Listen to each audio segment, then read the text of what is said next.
Hello guys, in this video I am going to show you how to search for gas stations on the Yelp application.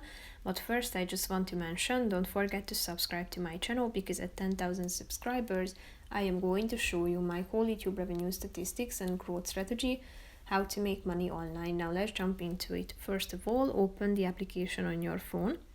After that you should tap on this more button down below in the middle of the screen. And then scroll down to the auto services section and click on gas stations.